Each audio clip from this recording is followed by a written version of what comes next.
Assalamualaikum, CRS family is back. Okay, di video sebelumnya, I told you that I have a job and my job is as a teacher.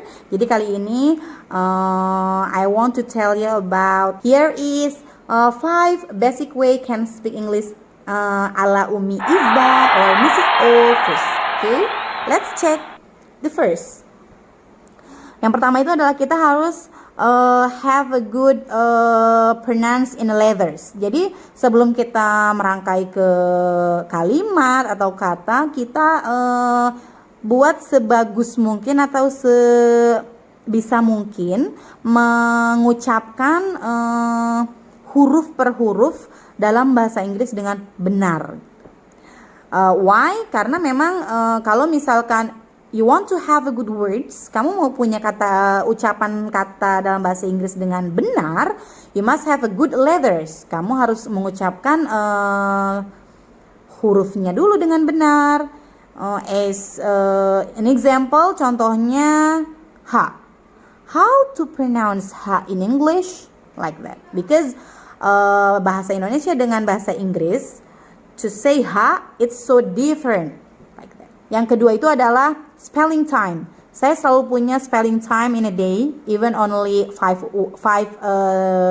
words. In example, saya nemuin around myself ya, di sekeliling saya itu banyak benda. Contoh di rumah, at house, there are a television, and then there is a television. There is a room, there are rooms because there are 3 rooms ya. Jadi saya spelling dulu. Example room, R-O-O-M. Setelah kamu lancar dalam spelling benda, kamu bisa melanjutkan ke step berikutnya. The third is describing things. Nah, kalau udah lanjut ke describing things, berarti sudah in the sentence, not in the word. Jadi bukan lagi kata tapi kalimat. Gitu ya. Contoh misalkan you want to describe a thing around you, as now I'm at the school, there is a paper. Here ya, paper. Nah, jadi saya mau ngedescribe paper ini, kertas ini gitu. Mulai dari size ya, mulai dari color, a simple English gitu. Jadi karena si benda ini juga punya sifat, punya segalanya ya. Example, this is a paper. It's a white paper. And then there is a picture here. It's a capture from a WhatsApp, and then a print out in this paper. This size is F4. We called it like that.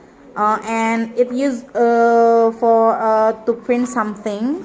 When you want to print something from your laptop or your data, you can use this paper like this.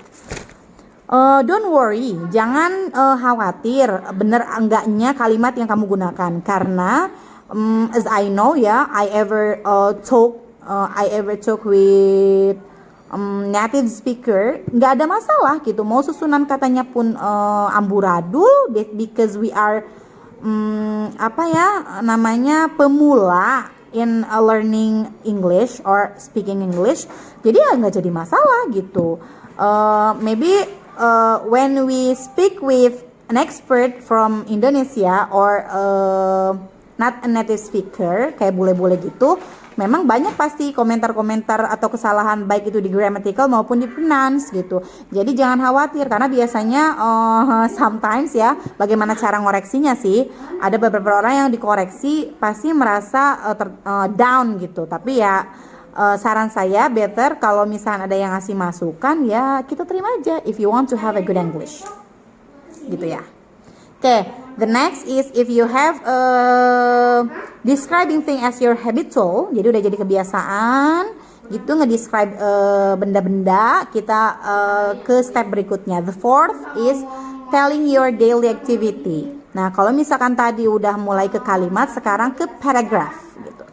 mulai nyeritain kegiatan sehari-hari, mulai dari misalkan kamu nyeritain jalan-jalan ke pantai, atau misalkan kamu ceritain keseharian kamu di rumah mulai dari bangun tidur sampai tidur lagi, kemudian kamu nyeritain tentang aktivitas masak kamu kayak gitu. Itu bisa kamu share atau kamu practice with your English. Jadi when you stuck because you don't know about the word in English, you can mix it with bahasa, nggak jadi masalah. Contoh misalkan I want to cook ikan.